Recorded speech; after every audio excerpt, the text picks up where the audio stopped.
On järjekordne lämmatav suve El Ports Portalis, Floridas, rahulikus palmidega ääristatud oaasis vaid 6 miili kaugusel Miamist põhja pool. Kuid kell 3:37 saab Miami-Dade'i maakonna häirekeskus meeleheitliku abipalve. 36-aastane lastearst dr. Neha Gupta ütleb, et ta leidis just oma 4-aastase tütre Aaria näoga allapoole nende Airbnb tagahoovi basseinis. Olgu, rääkige mulle täpselt, mis juhtus. Me magasime ja ma kuulsin mingit müra. Ta oli basseinis. Ma proovisin teda päästa, aga ma ei oska ujuda.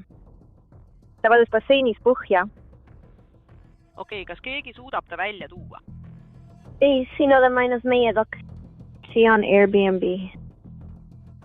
Okei, kas siin on mingit keppi, nagu suud, nagu basseini puhastamiseks mõeldud varras? Nagu siis, kui sa basseini puhastad?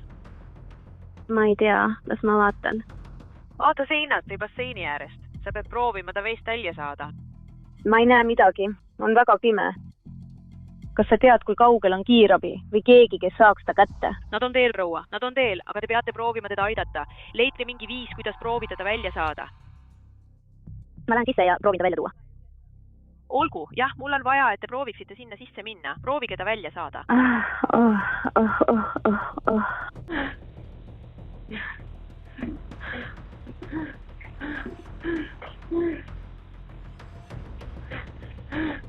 Ma ei saa alla minna. Olgu, kas sina tegid? Ma ei oska ujuda. Kui Neha jääb liinile, salvestavad turvakaamerad politsei ja kiirabi saabumist sündmuskohale. Ma lähen avan ukse. Olgu, mina ava uks. Kiirabi tõmbab Aaria basseinist välja ja teeb talle elustamist.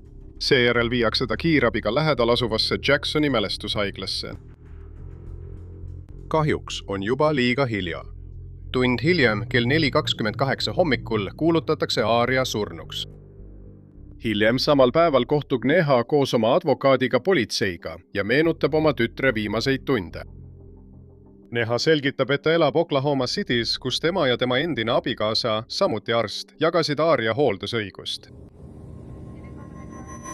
2 päeva tagasi, 25. juunil, lendasid tema ja Aaria Oklahomast Miamisse, et koos ema ja tütrena aega veeta. See saab olema kõik. Eile hommikul ütleb Neha, et tema ja Aaria veetsid päeva rannas löögastudes ja jetiga sõites. Kuskil kella 19:20 vahel jõudsid nad tagasi Airbnb'sse. Neha ütleb, et Aaria jäi autos magama, nii et ta kandis ta tuppa. Umbes kell 21 äratas Neha Aaria üles, et nad saaksid õhtust süüa. Kella 0:31 olid nad koos magama jäänud magamistoas. Järgmine asi, mida Neha mäletab, on see, et ta ärkas kell 3:20 öösel ja sai aru, et Aaria ei olnud temaga voodis. Ja magamistoos tagaeda viiv klaasist liuguks oli lahti. Neha läks õue ja oma õuduseks nägi ta Aariat basseinis. Kuna Neha ei osanud ujuda, ütleb ta, et ta üritas peaaegu 10 minutit korduvalt oma last haarata ja veest välja tõmmata, kuid ta ei ulatunud temani. Paanikas helistas ta numbrile 911. Airbnb turvakaamerad ei salvestanud Aaria uppumist, kuid kui detektiivid salvestisi vaatasid, kinnitas see Neha sündmuste ajajoont. Aaria surnäib olevat traagiline õnnetus. Puhkus, mis algas elevusega ja lõppes ema kõige hullemate õudusunenägudega.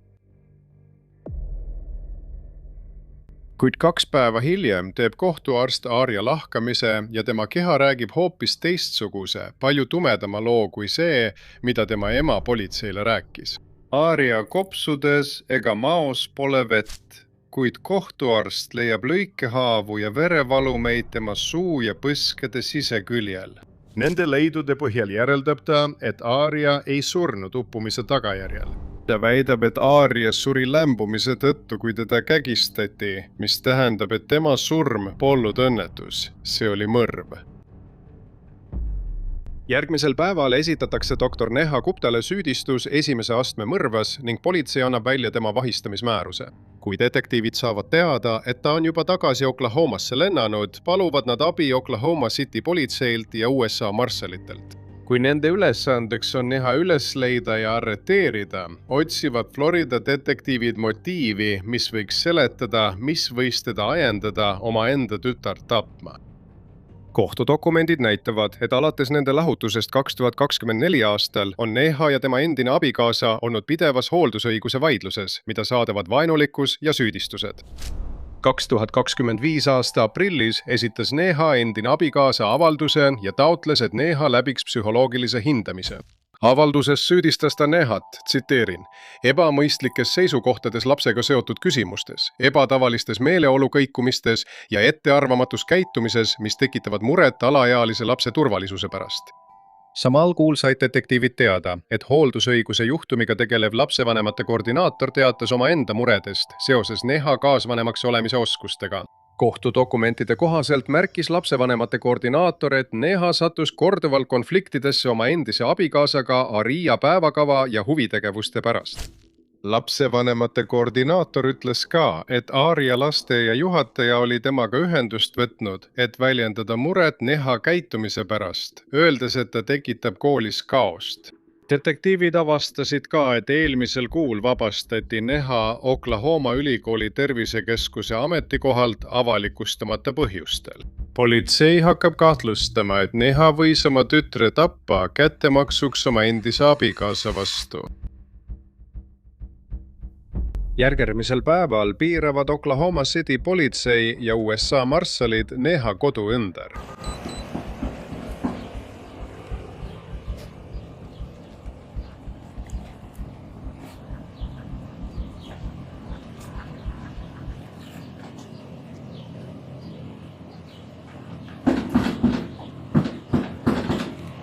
Politsei, avage uks kohe! Ma usun sellesse ikka veel. Ava uks! Kui Neha ei vasta, tungivad võimud jõuga majja. Issand, Riis!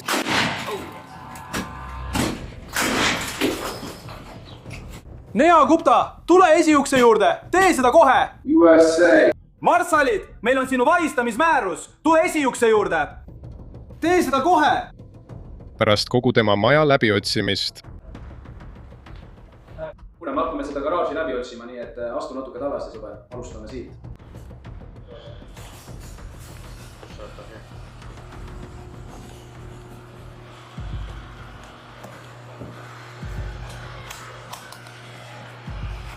Nad leiavad Neha peitumas abiruumis.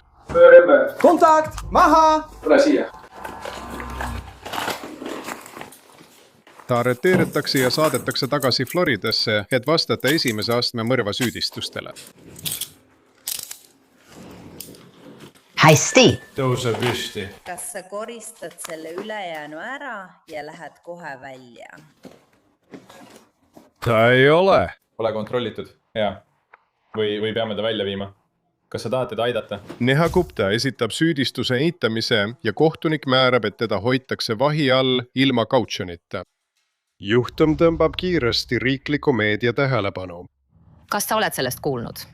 Ühte Oklahoma lastearsti süüdistatakse väidetavalt oma 4-aastase tütre tapmises, lavastades tütre uppumise. Uurijate sõnul külastasid doktor Neha Gupta ja tema tütar eelmisel kuul Miamit Floridas, kui see väidetav uppumine aset leidis.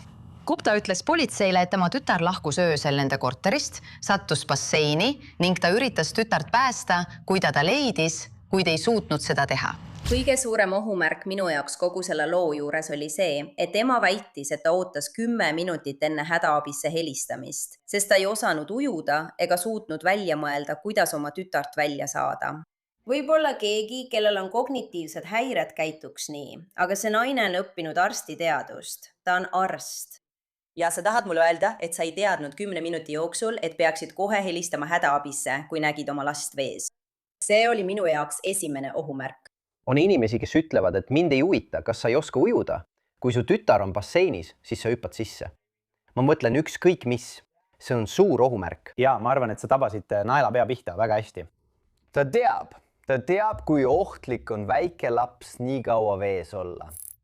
Intervjuu, mille Neha andis 2022 aastal, ilmub taas YouTube'is. intervjuus palutakse Nehal enda kohta mõni lõbus fakt avaldada. Nüüd tundub, et tema vastus võib talle kätte maksta. Ma armastan seiklusspordialasid. Ma arvan, et paljud inimesed ei tea seda minu kohta. Mulle meeldib sukeldumine, snorgeldamine ja langevarihüpped. Olen neid teiki proovinud. Ja see on olnud väga lõbus.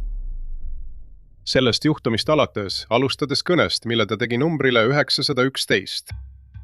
ma proovisin teda päästa, aga ma ei oska ujuda. Oma ülekuulamisel politsei poolt on Neha korduvalt väitnud, et ta ei oska ujuda.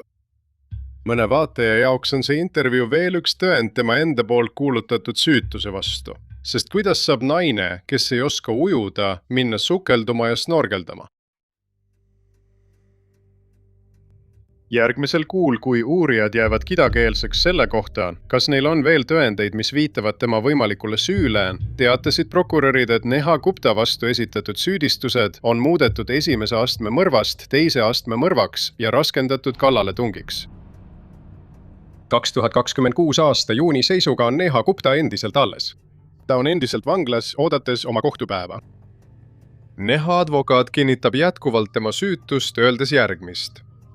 Meie seisukoht on algusest peale olnud, et doktor Gupta ei kahjustanud oma last tahtlikult, vaid tema laps pääses traagiliselt lukustatud uksest välja ja kukkus kogemata basseini.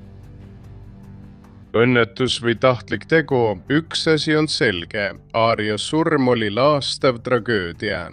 Kas tema enda ema mängis selles rolli, jääb vandekohtu otsustada.